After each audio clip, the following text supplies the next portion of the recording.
this is Rick Brandenburg for North Carolina State University and Turf Bugs and Rock and Roll. And for those of you who are constant viewers of these videos, you know that during the winter and spring I talked a lot about how in the eastern United States December and March were record warmth in those months, and what that was going to do to the insect populations, at least in turf. Because oftentimes when we have warm weather during the winter months, everyone thinks that we're going to have more insects and they're going to show up a lot earlier.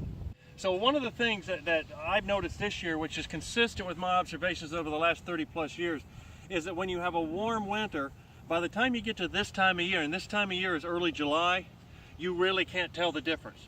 When you have a warm winter, in my experience, at least in the southeastern United States, the spring insects are affected, such as fire ants and mole crickets, as far as when they get up and going and they have their mating flights and they reproduce.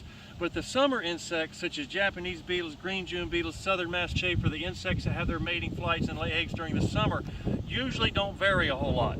So here we are in early July in North Carolina, and the amount of mole cricket damage that we have is really much more than what we normally would expect to see this early in July. Usually in August or so we see this much damage, and then it carries forth into almost Thanksgiving when the soil temperatures cool off. And the reason for that is March was so warm that it really got the mole crickets going a little bit early, and then they laid their eggs a little bit early. In April, even though it was a little cooler, it was a very wet month, so egg laying took place and egg hatch took place earlier this year because March was a really warm temperature, and that got spring insects like mole crickets and fire ants often running a little bit earlier.